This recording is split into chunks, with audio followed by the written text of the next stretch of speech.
everyone, this is Vicky with Vicky's Tigger Tales, and today I'm doing something just a little different. I have seen some interesting tags that have been out there where people answer questions about themselves or do trivia, that kind of stuff. And I thought that I would do something just a little different. My husband and I this is all sparked from a conversation that we had together. So we were talking about what are we going to do when we get an opportunity to go back to the parks. And it started off as kind of a competition to set up an itinerary, what he wanted to do, what I wanted to do, that kind of thing, and see who came up with the better itinerary.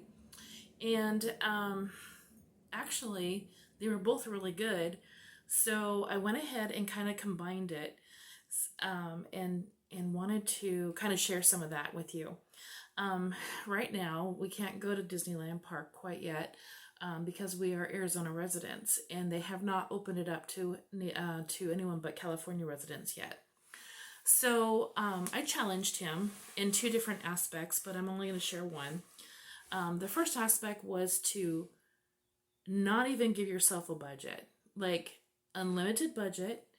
There are no calories. So eat anything, whatever you want, it's on there. We don't have any health restrictions. Time is not an issue.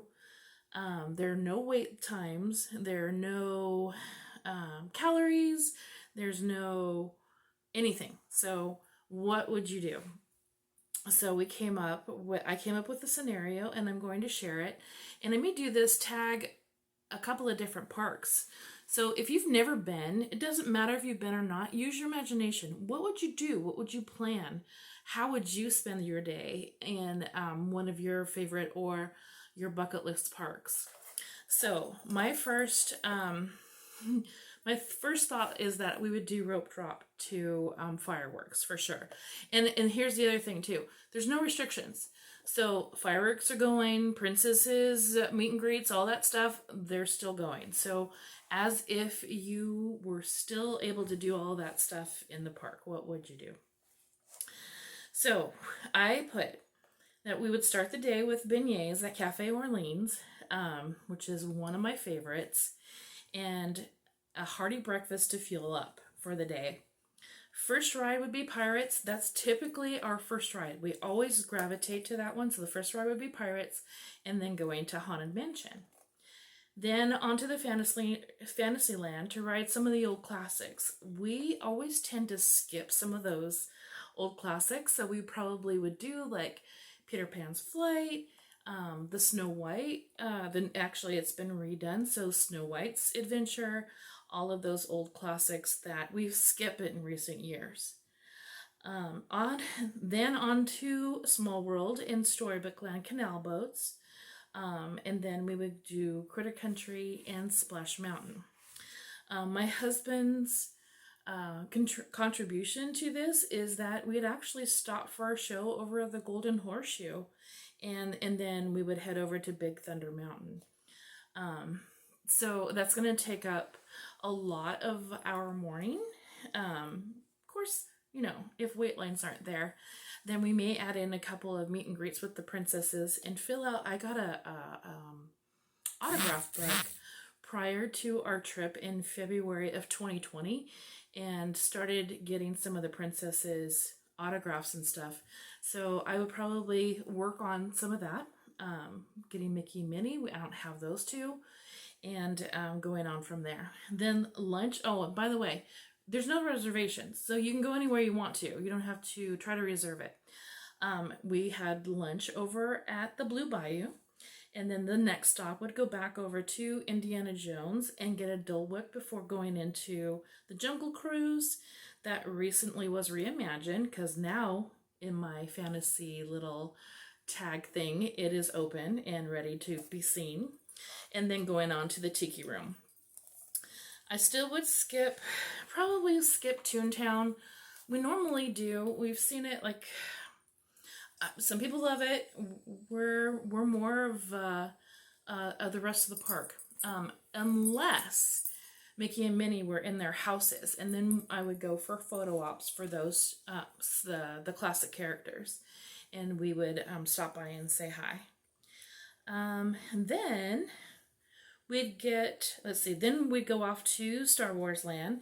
We'd already had our boarding pass, of course, because like I said, no limits. We'd already have our boarding pass. We'd go ride the Millennium Falcon and get a quick nibble over at Ronto Roasters. Sorry, I'm looking down because I'm reading my notes.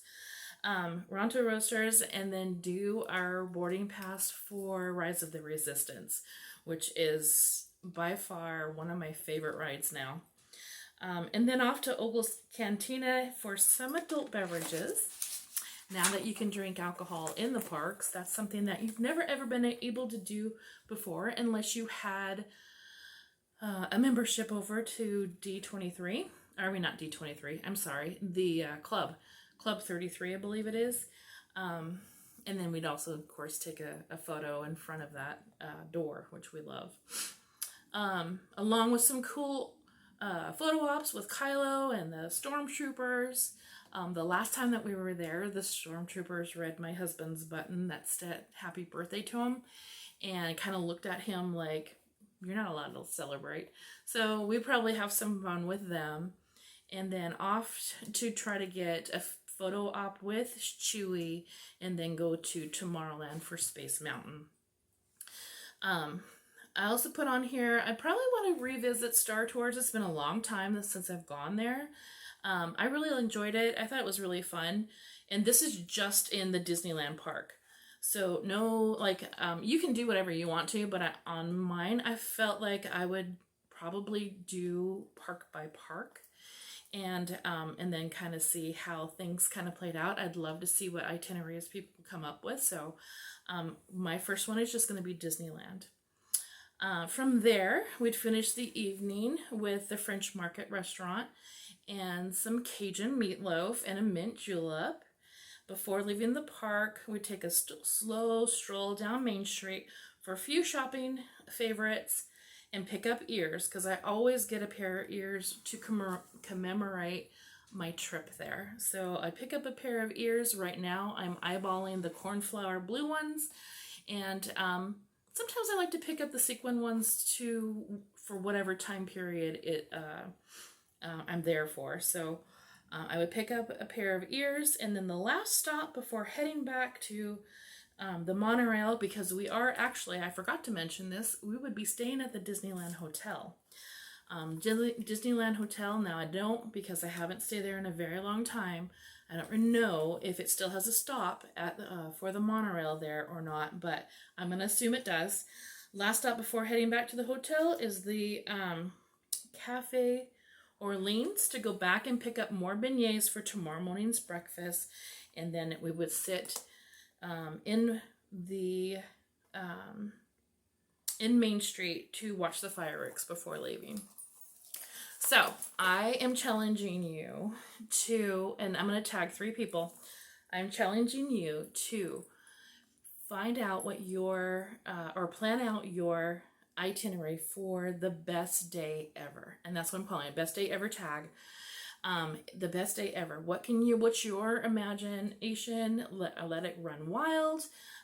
See how you would plan your best day ever.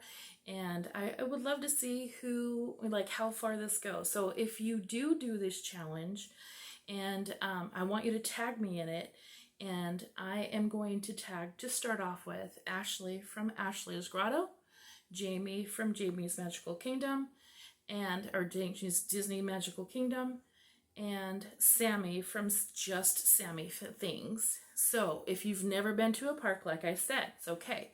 Use your imagination. Maybe pick up a park map or something, or look one up online and see how you would actually tour Disneyland, or whatever park you would wish to go to. So if your home park is Disney World and you've been there and you want to start it that way, fantastic, do that.